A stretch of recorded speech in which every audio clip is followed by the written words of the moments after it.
जय जय श्री राम।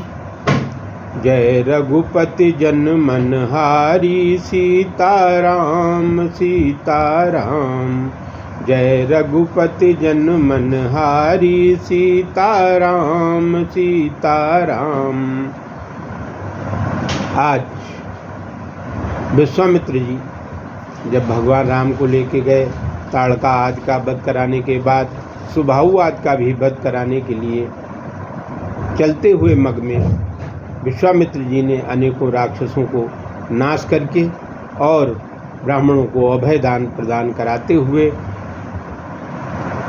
आगे की कथा आरंभ की, जिसमें बाबा कहते हैं कि पावक सर सुबाहु पुनि जारा, अनुज निशाचर कटक संहारा, मारे असुर दुज निर्भयकारी, स्तुति करें देव मुनिधारी।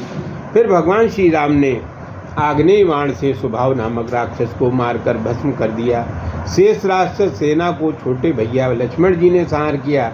इस प्रकार युद्ध की देव विरोधी राक्षसों को मारकर श्री राघव सरकार ने ब्राह्मणों को निर्भय किया। विश्वामित्र जी का यज्ञ संपन्न हो गया। देव और मुनियों के समूह ने श्री राम लक्ष्मण जी की स्तुति करने लगे और कहने लगे कि तहि पुन कछुक दिवस रघुराया, रहे कीन बेप्रन पर दाया, भगत हेतु बहु कथा पुराना, कहें बेप्रजदीप प्रभु जाना। फिर रघुराज श्री रामचंद्र ब्राह्मणों पर दया करते हुए कुछ दिनों तक वहीं अर्थात सिद्धाश्रम में निवास किया। प्रभु की भक्ति प्राप्त के लिए ब्राह्मणों ने पुराणों की बहुत सी कथाएं भगवान के सामने कहीं।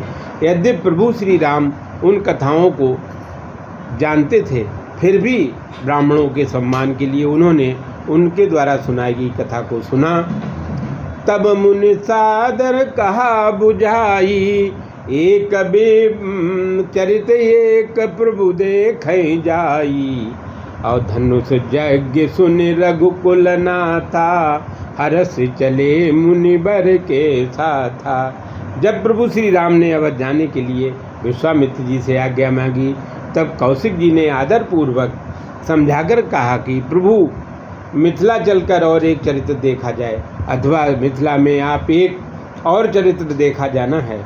मिथिला में धनुष यज्ञ का आयोजन सुनकर रघुकुल के स्वामी भगवान श्री राम प्रसन्न होकर मुनि विश्वामित्र जी के साथ श्री मिथिला के लिए प्रस्थान कर दिए और उनके साथ चले गए।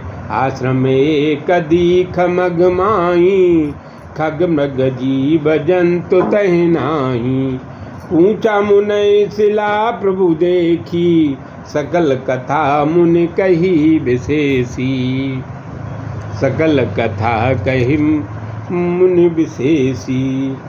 श्री रघुनाथ ने मिथिला के मार्ग में एक आश्रम देखा।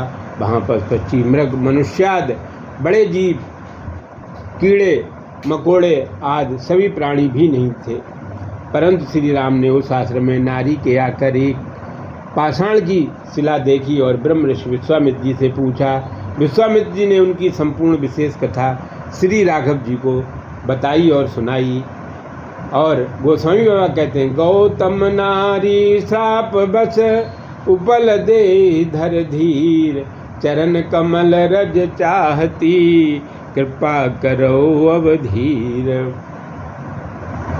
कथा कहकर विश्वामित्र जी बोले, हे धीर अर्थात परम धैर्यवान रघुवीर अर्थात त्यागवीर, दया के विद्यावीर, पराक्रमवीर और धर्मवीर, इन पांचों उपलक्षणों स्वरूप रघुकुल के वीर भगवान श्री राम ये और गौतम ऋषि की पत्नी अहिल्या गौतम जी के साथ के कारण पत्थर का शरीर धारण करके आप श्री के चरण कमल की रज चाहती है, पराग धूल चाह रही है। प्रभु इन पर कृपा कीजिए, उन्हें चरण कमल की धूली प्रदान कीजिए। यहाँ पर मैं एक बात मेरे ध्यान में आती है कि भगवान राम मर्यादा पुरुषोत्तम हैं और वो स्त्रियों की बहुत ही आदर करते हैं। स्त्रियों का इतना आदर करते हैं कि वो किसी भी स्त्री के लिए अपने पैर नहीं लगा सकते हैं, पैर से नहीं छू सकते हैं, परंतु प्रभु ने उसको पैर से न छूकर स्वयं ही उसको हृदय से लगाकर उस पत्थर को, अहिल्या को उद्धार कर दिया।